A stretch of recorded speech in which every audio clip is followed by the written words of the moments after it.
Hello, Tim from Fair Play now on the 18th of June 2021, and I thought introduce you a little bit more to me, who I am as a person and what I'm all about. And I think if one thing can define me, it's that I've always been a little bit of a rebel, or quite a lot of a rebel a lot of the time during my whole life. Not that you'd know it, I don't think, if you met me. You'd probably just think, because I'm not in your face rebel, a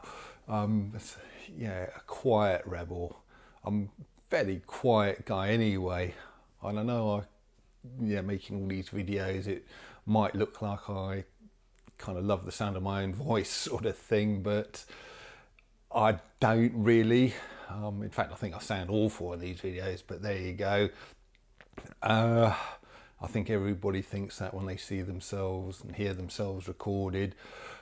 But if you were to meet me in real life at a stand in the park or on one of these marches, it'd probably be you who'd be doing most of the talking and I'd be doing the majority of the listening.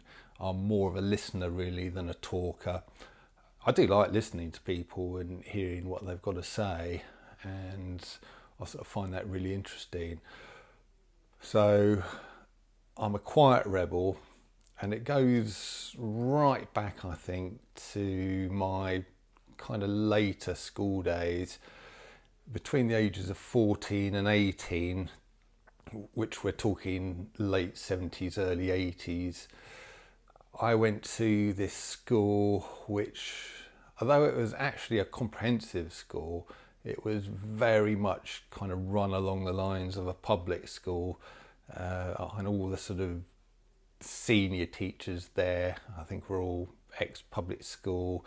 They kind of wore the gowns and all this kind of thing, and very, very strict on discipline. And in fact, at one point, my school was in the Sun newspaper as having the most canings out of any school in the whole country. And I managed to avoid that punishment myself, albeit very narrowly at one point. But it was very, very authoritarian, and the headmaster really was almost like a dictator, really.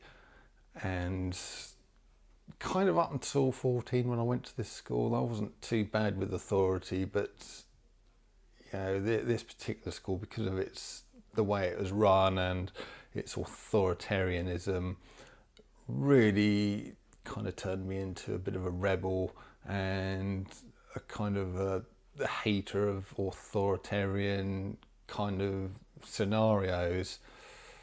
And I kind of rebelled in several different ways.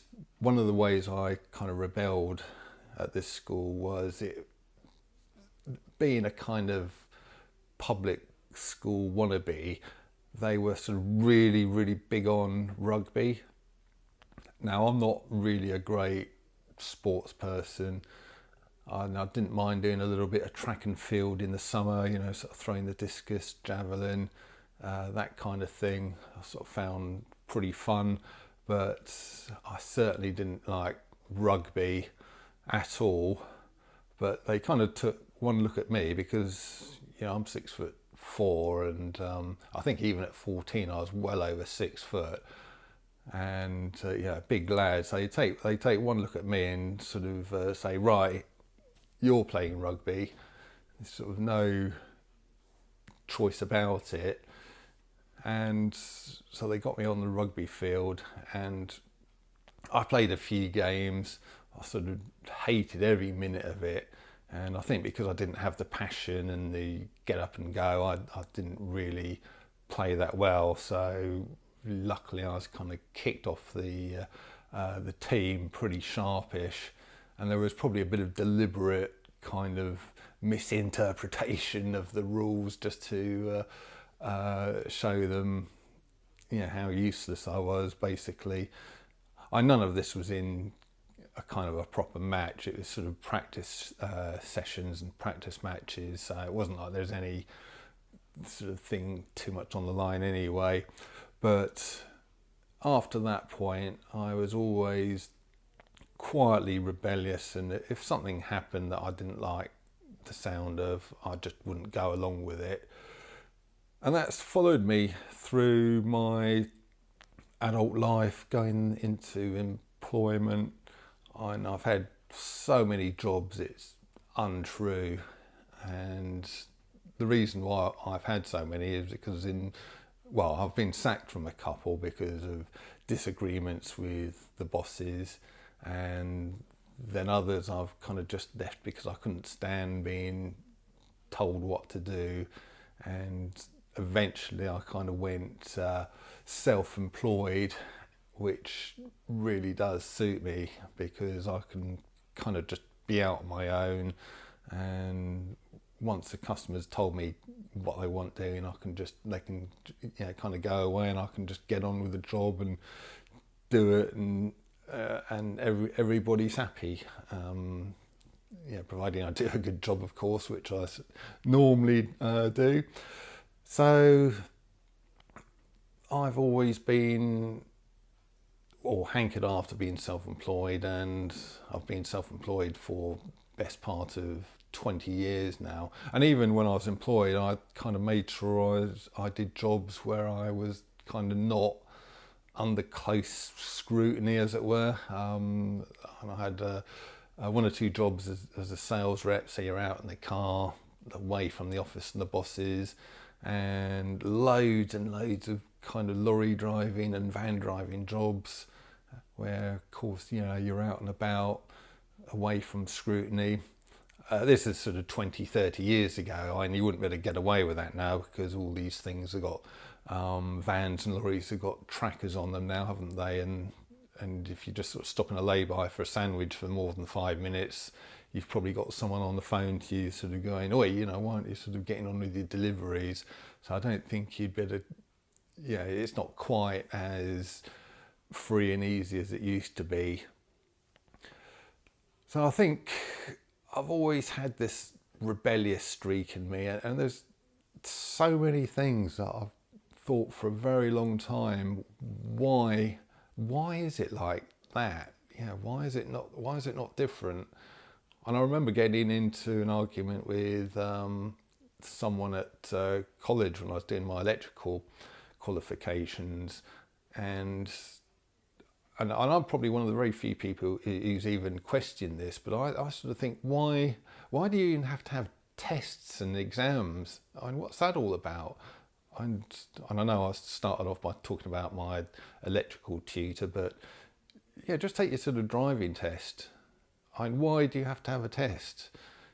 And let's examine that for a second. You're put into this situation for half an hour, this highly nerve-wracking situation with the examiner sitting there next to you, sort of with his sort of pad and pencil, or probably a tablet now or whatever, and kind of looking at your every move, and you're going to be sort of so tense and nervous. It's a completely unnatural driving situation which you're never ever going to be in again in the rest of your driving kind of time, I'd have thought.